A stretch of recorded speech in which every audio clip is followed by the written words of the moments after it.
तो आज हम लोग दोस्तों एक बहुत इंपॉर्टेंट टॉपिक जो हमारे बैंकिंग के स्टूडेंट्स के लिए, कैंडिडेट्स के लिए बहुत जरूरी है, क्योंकि हमारे एग्जाम में सबसे ज्यादा क्वेश्चंस वर्ब से ही क्रिएट होते हैं। इसका मतलब वर्ब को पढ़ना एक इंपॉर्टेंट टास्क है। तो चलिए दोस्तों, हम लोग पहले वर्ब की बारीकियों को जानते हैं। तो वर्ब की बारीकियां क्या है? आपके स्क्रीन पर दिखाई दे रहा होगा कि फाइनाइट वर्ब और नॉन फाइनाइट वर्ब। इसका नाम सबने सुना होगा, पर एक्चुअली है क्या? फाइनाइट वर्ब क्या है और नॉन फाइनाइट वर्ब क्या है? तो आइए पढ़ते हैं फाइनाइट वर्ब की कहानी कि sir finite verb has a subject and changes according to the number of subject means singular and plural and the person first, second or third of the subject. It also shows tenses. एक ऐसा verb जो हमारे subject के according काम करता है। अगर हमारा सब्जेक्ट सिमिलर है तो हमारा वर्ब भी क्या होगा? सिमिलर होगा। और अगर हमारा सब्जेक्ट प्लूरल है तो हमारा वर्ब भी क्या होगा? प्लूरल होगा। मतलब वर्ब बंधा हुआ है किसके अकॉर्डिंग? सब्जेक्ट के अकॉर्डिंग, टेंस के अकॉर्डिंग। आप इज लगाए तो आईएनजी लेगा, हैज लगाए तो थर्ड फॉर्म हो जाएगा,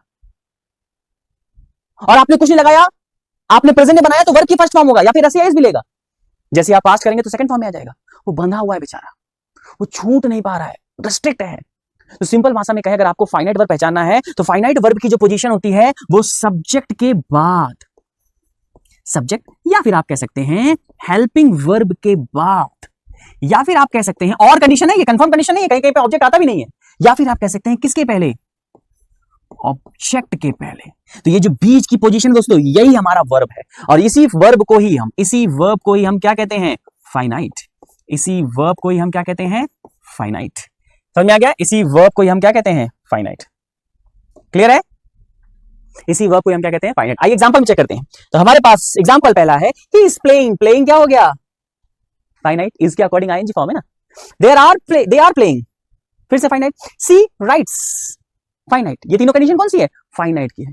अब आप पूछेंगे सर नॉन फाइनाइट, तो सिंपल सी कहानी, ये जो प्लेस आप यहां पर देख रहे हो, इस प्लेस की बात कर रहा हूं मैं, ध्यान समझिएगा। कौन सा प्लेस? मैं यहां बात कर रहा हूं इस प्लेस को छोड़कर आप कहीं भी सेंटेंस में वर्ब यूज कीजिए, कहीं भी, ध्यान रखिएगा, वो क्या हो जाएगा? Non finite. वो क्या हो जाएगा? Non finite. आइए देखते हैं।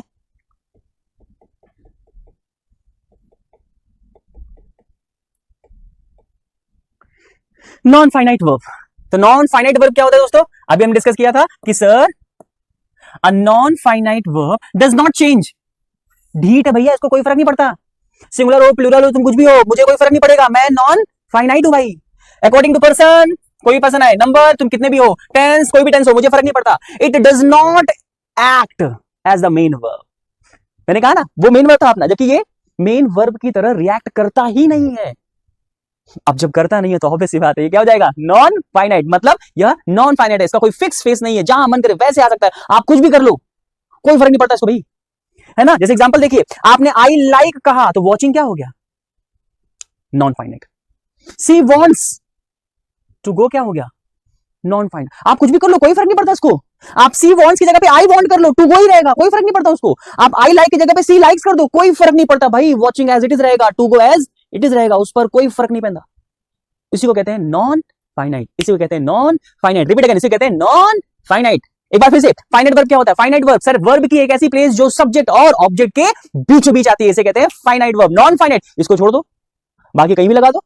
अब ये कहीं भी नहीं, वो आगे आपको देखने मिलेगा, कहीं भी लगा दो, वो क्या बन जाएगा? Non finite. क्लियर हो गया? Finite fix, non finite not fix, finite fix, non finite not fix. Finite subject, helping verb, tense के अकॉर्डिंग क्या हुआ है? बंधा हुआ है, इसको कहते हैं फाइनाइट। जबकि नॉन फाइनाइट पे किसी का कोई फर्क नहीं पड़ता, बिंदास बंदा है भाई, बिंदास। पॉइंट क्लियर है? इसे कहते हैं नॉन फाइनाइट। ठीक है, चलिए तो नॉन फाइनाइट हमारे एग्जाम में कुछ टॉपिक्स क्लियर करते हैं, तो हमारे नॉन फाइनाइट के टॉपिक पे आते हैं। नॉन फाइनाइट तीन टाइप में होते हैं, आपको स्क्रीन पे दिखाई भी दे रहा होगा, जिसमें पहला और इंपॉर्टेंट है वो है इन्फिनिटिव। इन्फिनिटिव क्या होता है? हम इसको जानते हैं, हमने इसको बहुत देखा है कि सर अगर हमने सेंटेंस में टू के साथ बेस फॉर्म ऑफ वर्ब, मतलब वर्ब की फर्स्ट फॉर्म का यूज किया, जो भी आपने एग्जांपल में टू गो के रूप में देखा था, इसी को हम कहते हैं इन्फिनिटिव। टू एक प्रेपोजिशन है ना, तो टू प्रेपोजिशन के साथ जब हम वर्ब की फर्स्ट फॉर्म यूज करते हैं तो इसी को हम क्या कहते हैं? इन्फिनिटिव कहते हैं, है ना। इन्फिनिटिव यूज कैसे होता है? तो इन्फिनिटिव को आप नाउन की तरह यूज कर सकते हैं।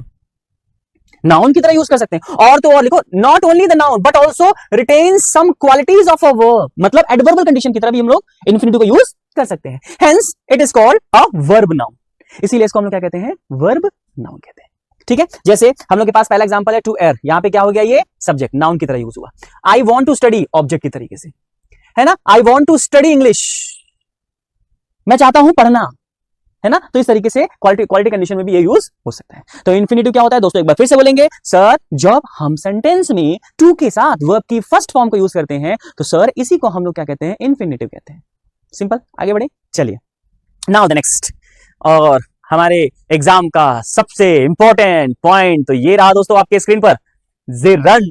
क्या होता है जिरन भाई? जिरन वर्ब की आईएनजी फॉर्म होती है सर, क्या होती है, वर्ब की आईएनजी फॉर्म होती है। बट क्या दोस्तों सारे आईएनजी फॉर्म जिरंड होते हैं?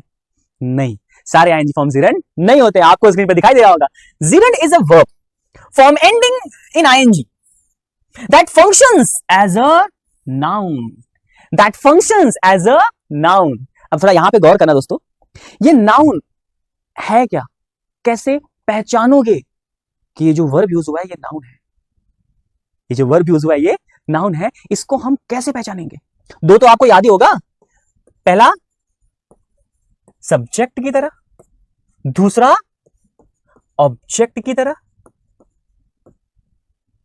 And third is very important, third point क्या कह रहा है हमसे, just after preposition, just after preposition, किसी भी प्रेपोजिशन के बाद नाउन आता है।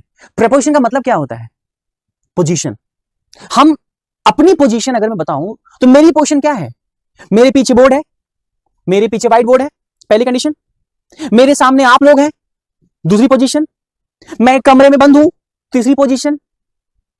ये सारी मेरी पोजीशन है ना। अब अगर ध्यान से देखो, मैं जिस जिस चीज के साथ अपनी पोजीशन स्टैब्लिश कर रहा हूं वो सब नाउन है। ये बोर्ड नाउन, ये कमरा नाउन, आप लोग नाउन है ना, पक्का ना? हाँ, आप लोग भी noun.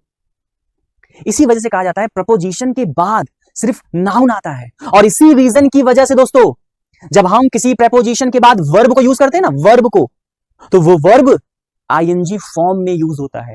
Of, from, about, during, किसी भी प्रपोजिशन के बाद अगर वर्ब आता है तो वो वर्ब आईएनजी फॉर्म में ही होना चाहिए। क्यों? क्योंकि दे डिमांड नाउन, और वर्ब को नाउन बनने का एक ही चारा है, कौन सा? जिरन। वैसे और भी है पर आगे देखेंगे। Point clear? आइए एग्जांपल पे आते हैं। Swimming subject, driving object, I love watching again object, और ये तीनों क्या है? जिरंड है, मतलब नाउन की तरीके से यूज हो रहा है। बट मेरा एक छोटा सा क्वेश्चन है, चलिए उस क्वेश्चन का पहले क्वेश्चन बोलता है, उसका आंसर ढूंढते हैं हम लोग। यहां पर एक पॉइंट लिखा हुआ है कि प्रेपोजिशन के बाद नाउन आता है, लिखा हुआ है, देखो यहां पे लिखा हुआ है कि प्रेपोजिशन के बाद क्या आता है? नाउन आता है। ठीक है, और हमने यहीं पर देखा कि किसी भी प्रेपोजिशन के बाद हमेशा आईएनजी फॉर्म आता है। टू क्या है? टू भी तो प्रेपोजिशन है, तो क्या इसके बाद आईएनजी फॉर्म नहीं आना चाहिए? भाई इन्फिनिटिव कहता है कि टू के साथ वर्ब की फर्स्ट फॉर्म आएगी, उसको इन्फिनिटिव कहते हैं। जिरंड कहता है किसी भी प्रेपोजिशन के बाद नाउन आना चाहिए, और अगर वर्ब आता है तो उसको नाउन बनना पड़ेगा, और उसको नाउन बनने के लिए आईएनजी का यूज करना पड़ेगा। तो क्या ये वाला रूल इस टू के साथ लागू नहीं होता? क्या इस टू को भी तो मानना चाहिए कि ऐसा होना चाहिए, है कि नहीं भाई? आइए देखते हैं दोस्तों, तो क्या टू के बाद आईएनजी फॉर्म आएगा? चलिए नेक्स्ट स्लाइड पे आते हैं। जी हाँ, टू के बाद भी आईएनजी फॉर्म आएगा। आफ्टर सर्टेन वर्ब्स, एडजेक्टिव्स और phrases, after certain verbs, adjective और phrases ending with to, ending with to, ending with to, and that's why we use ING. वो सारे नहीं, कुछ ही वो आपको याद करने पड़ेंगे। कौन कौन से? पहला addicted to, second accustomed to, third used to but special case. But कैसा केस? स्पेशल केस है उसका, कुछ आगे देखेंगे हम लोग। उसका केस स्पेशल है, हाँ यूज होता है पर स्पेशल केस में, कभी होता है कभी नहीं होता, कब होता है वो आगे देखेंगे, सिंपल सा पॉइंट है। Next, devoted to, look forward to, object to, prone to, given to, habituated to, ऐसे और भी फ्रेजेस हैं जिनमें जो हमेशा टू के साथ आते हैं और इसलिए उनके बाद आईएनजी फॉर्म यूज होता है। चलिए कुछ एग्जांपल्स देखते हैं हम लोग। एग्जांपल नंबर फर्स्ट, क्या लिखा? He is addicted to smoking. देखिए टू के बाद आ गया, सही। I am looking forward, meeting, is accustomed to, working, prone to, making. दिखाई दे रहा है आपको? इस तरीके से हम यूज करते हैं। अब सर सबका ध्यान मुझे लगता है वही जा रहा है, यूज टू में क्या स्पेशल है सर? यूज टू में क्या स्पेशल है? आइए यूज टू का केस समझते हैं हम लोग। प्रॉब्लम यूज टू में ये है कि यूज टू एक मॉडल है। यूज टू कौन सा है? एक मॉडल है। मॉडल समझता होगा आपने, मॉडल वर्ब शायद कुछ लोग बोलते हैं। तो यूज टू क्या है? एक मॉडल है ना, जो किसकी, कौन सा कंडीशन का मॉडल है? जो पास्ट के हैबिट की बात करता है, जो पास्ट के हैबिट की बात करता है। किसकी बात करता है? पास्ट के हैबिट की बात करता है। ठीक है, अब कैसे आप पहचानेंगे मॉडल है? तो ध्यान सुनिएगा, मॉडल वर्ब जो होता है या मॉडल वर्ब जो होता है वो एक प्रकार का हेल्पिंग वर्ब है। कौन सा वर्ब है? एक प्रकार का हेल्पिंग वर्ब है। और हेल्पिंग वर्ब की एक कहानी हमेशा याद रखिएगा कि हेल्पिंग वर्ब के साथ हेल्पिंग वर्ब यूज नहीं होता। किसी भी हेल्पिंग वर्ब के साथ फिर से हेल्पिंग वर्ब यूज नहीं होता। आप इज एम नहीं कर सकते, आर हैज नहीं कर सकते, पॉसिबल ही नहीं है। हेल्पिंग वर्ब के साथ हेल्पिंग वर्ब यूज नहीं होता। आइए क्वेश्चंस पे आते हैं। ओके, पहले वाले क्वेश्चंस में आपने यूज टू यूज किया लेकिन उसके बाद आपने गॉट लगा दिया। इसका मतलब ये यहां पर हेल्पिंग वर्ब नहीं है, ये यहां पर हेल्पिंग वर्ब नहीं है, है ना, not a helping verb. Second में आपने यूज टू लगाया और यूज टू के पहले आपने इज लगा दिया। इसका मतलब यहां पर भी ये क्या नहीं है, not a helping verb. Second में आते हैं और सेकंड में आपने यूज टू लगाया, मतलब बिना हेल्पिंग वर्ब के आपने क्या लगाया? यूज टू, बिना हेल्पिंग वर्ब के। इसका मतलब ये हमारे क्या है? Helping verb. अब ये हेल्पिंग वर्ब है तो इसको हम लोग क्या बोलेंगे? मॉडल या मॉडल, कुछ भी कह लीजिए भैया, आप नाम में क्या रखा है। ये हो गया हमारे क्या? मॉडल। पर क्या ये मॉडल है? नहीं सर, ये मॉडल नहीं है। ये तो क्या हो गए? ये हमारे हो गए मेन वर्ब। क्या हो गए? ये हमारे मेन वर्ब। क्या हो गया? ये हमारे मेन वर्ब। इसी वजह से इनके बाद आईएनजी फॉर्म आता है। तो कहानी एकदम क्लियर हो गई होगी आपको कि अगर हेल्पिंग वर्ब आया तो इसमें यूज टू के बाद आईएनजी फॉर्म आएगा, मतलब जीरेंट आएगा। और हेल्पिंग वर्ब नहीं आया तो यूज टू खुद हेल्पिंग वर्ब बन जाएगा। और जब यूज टू खुद हेल्पिंग वर्ब बन जाएगा पास्ट हैबिट का, तो उसके बाद वर्ब की फर्स्ट फॉर्म आएगी, क्योंकि किसी भी मॉडल वर्ब के बाद हमेशा वर्ब की फर्स्ट फॉर्म आती है। वो चाहे विल हो, वुड हो, शैल हो, शुड हो, कैन हो, कुड हो, मे हो, माइट हो, या फिर ऑट टू हो, मस्ट हो, कुछ भी हो। धन्यवाद, थैंक यू।